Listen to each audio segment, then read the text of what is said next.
What's up, my fellow cultists? I am Zararkane, and today we're going to be a bit silly. We're going to think outside of the box, because if there's one thing I missed from the old 8th edition codex, it is my classic first turn acolyte charge tactic.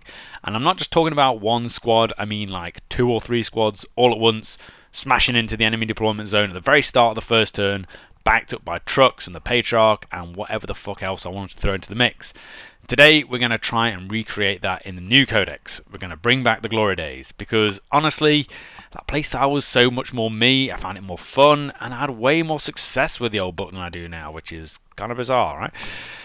We used to be able to deploy our Goliath trucks outside of a deployment zone due to the way the ambush token rules used to be written, which gave us the length of the vehicle plus an inch gap from like the back of the vehicle and between that and the red blip, plus 3 inches disembark range for the squad inside when they jumped out, plus if you were playing as them you'd get a 2-inch bonus for twisted helix when they advanced, which is how their creed used to work, plus another inch buff near the old Clamorous, and he could also buff the squad's charge too.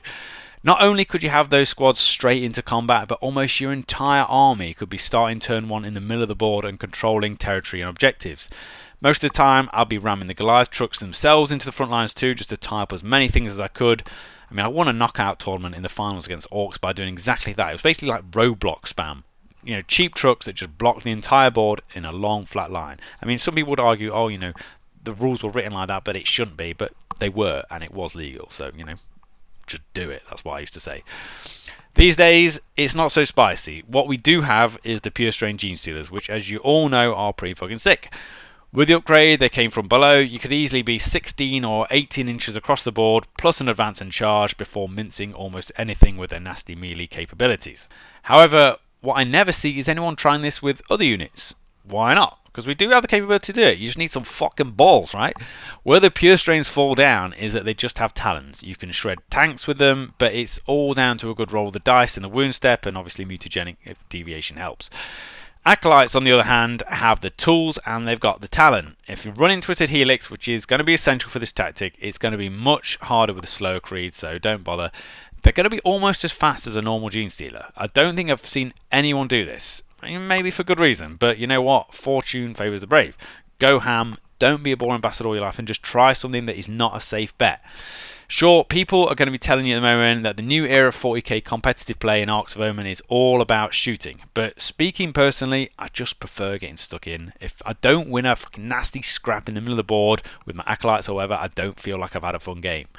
So what we're going to do is we're going to stick They Came From Below on a 15-man gang of Twisted Helix acolytes equipped with 6 drills or cutters. It's your call. Hell, I'm not even that biased against swords anymore since the points cut, so whatever you fancy. So that's going to give us a 7-inch pre-game move, and then we're going to do a standard 7-inch move after that, plus an advance, which would get us up to maybe 20 inches across the board if we're lucky, 15 if we're not.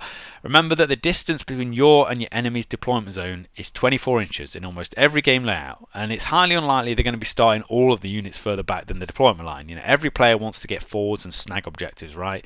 So re-roll the advance with a CP if you need to. Next, you're going to want an Acolyte Icon Ward and a Primus, ideally in the back of a Goliath truck or a Grinder. They're going to use the 3-inch disembark range to hop out right at the start and run up behind the Acolytes. So that should get them around maybe 10 inches forward, ready to spread buffing auras deep enough into enemy territory. You can't advance the Icon Ward because he's got to do an action coming up. So this bit does actually require some sequence planning. Ideally, you'd get them out of the truck first, because your Primus would issue his command phase buff, you know, the reroll ones to wound thing, at the point when he's set up on the table, and you want him in range of the Acolytes who have just done their pre-game move before they run off even further. If you want to make it easy on yourself and keep him safe, just use a Nexus. The Icon Ward needs to move up and plant his banner too, and then obviously the Acolytes move forwards. Just, you know, keep that in mind, because you need to be able to see exactly how far back the Acolytes who are, you know, running forwards. You need to keep in mind the buffing ranges, you know, how far that, you know, that circle and that sphere is, so that you can just have a few guys who stem back, a little bit of a conga line to keep them in the buffing ranges. I mean, it's more important to get reroll ones to hit with rock cutters, for example, than to get a handful of extra claw attacks from those guys who hang back. You'll also be wanting your Magus or Patriarch to issue Might from Beyond and potentially Mutagenic Deviation. That's the ultimate combo to ensure you're getting extra attacks and getting as many of those through to the wound phase. Try to keep your Psyker just far enough out of deny range when casting these, because you really do want as much damage as you can, especially with Might from Beyond. After that, it's basically just a case of spending a CP to allow your Acolytes to advance and charge with genetic lineage. getting a buff charge itself from the icon ward who's planted that banner, and then you just get stuck in. You're going to be potentially like 4 inches away from the front line if you get a good enough advance. You know, realistically probably be a bit further, but I fancy those chances, especially with the icon ward on. I mean, people try to do 8-inch charges out of deep strike, so why does this seem any more ridiculous? If you really want to go all in, you could supplement it with other stuff, like you could rush up a rock grinder alongside them and use a stratagem called Rapid Advance, and then you could cast Psychic Stimulus on it to allow it to charge too, or maybe send a load of Atalan Jackals in with you. You know, they've got their own pre-game move of 9 inches for free. You could even jump Pure Strains or Patriarch out of the back of a truck too and use Rapid Advance on them due to the Genestealer keyword. So you could have 15 Acolytes, a rock grinder, up to 3 squads of Jackals and 10 Pure Strains or a Patriarch in their face immediately. Do not forget, if you trail a few things back to the icon ward like the Jackals and the Acolytes, they can regen those D3 models in your next command phase with some of the cool. With the bikes especially, we've already spoke about this before, it can be cheesy as fuck, so go all in, get a few massive gangs of them and just be really obnoxious. The whole idea of this is just to keep the enemy busy straight off the bat, you know, just fuck up their game plan. I wouldn't have said this in the past, if you get the Acolyte a cool icon of their own, you can just be annoying, just keep them around a bit longer. You know, they can get into that first fight, and sometimes I'd expect them all to die in the next turn, but you know what? These days, you might actually live. Fuck it, get a Biophagus too, and pre-game buff them with Exploding Sixes to hit. It doesn't help a great deal with the drills, since the mortals don't duplicate, but with swords and cutters, you could get some real nasty damage. You know what? Balls out of the bath on this, you could even do it with a 10-man squad of Aberrants. I mean, the downside is, if you fail the Psychic Stimulus cast twice, you're sitting out there in the middle of the board like a prat, and they're going to get hosed down. Your Magus and Patriarch get a free familiar now in the update, so you won't need to waste a CP on a reroll.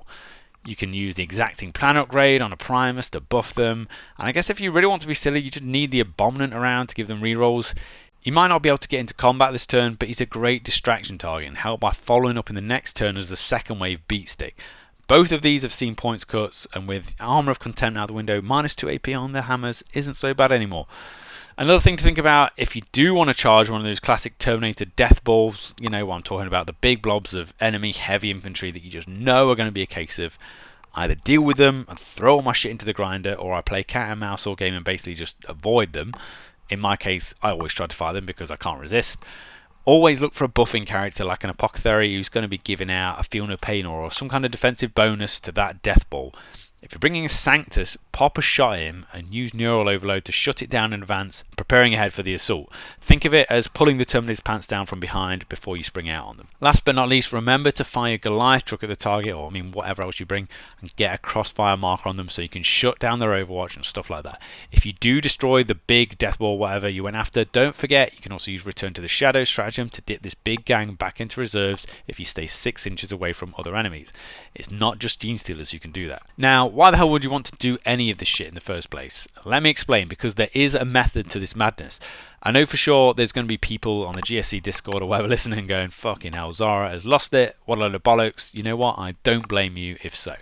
But think of it like this, if you do go first, and there's a 50-50 chance you will, you have to make that first strike count. It's no good hiding at the back trying to lay a trap, because by the time your turn 2 comes around, the enemy's going to be scoring objectives and moving up again in your face, dropping in reserves and basically shafting you hard. Everyone knows Genestealer cults notoriously like going second in games because our cool ambush system messes with the opponent, gives them very little to shoot at, and typically draws them out into the middle of the board so they're in striking distance for us when it comes to our turn. But it also gives them chance to dig in. It gives them time to set up all their defensive buffs, spread out, get in cover, you know what I mean? If we pull off this kind of wacky assault straight off the bat, it's completely unexpected. It turns the game into a bizarre case of, fucking hell, I did not expect that. Suddenly, they're on the back foot. They might lose that big centerpiece unit you came after with the Acolytes. Half of their army gets tied up, for example, tanks or whatever that can't fall back and shoot. Their game plan goes out the window unless they really do know how to adapt on the fly. If they go first, then just use the pre-game move to shift forwards into cover, or just don't, just hide. Sometimes there won't even be a unit on the opposing side of the board that makes sense to charge like this. It might be one of those armies made up of loads of little mini squads and stuff, like Harlequins. Yeah, that's a problem for Genestealer Core Find. But just use your head. It's not at all uncommon to face off against huge Death Star blobs of Terminators or whatever, buffed to the point where they're almost unkillable. You've all seen it, and if you haven't come up against stuff like that as a newbie, you probably haven't understood yet just how hard it is for us to deal with them, because we either smash in and destroy it in one go, or they turn around and they mess us up in one clap back. That's the Couldnt way. So that's it. As I said, it totally seems like we're entering a phase of ballistic dominated lists, and whilst I can totally understand why it makes sense to capitalise on the changes received, like all the free near fight weapons like the Webbers and stuff, I just can't help but want to stick to my old ways and get up close and personal. Tune in next time for some other potentially absurd, stupid ideas that may or not be, a load of shite. So I'll see you soon.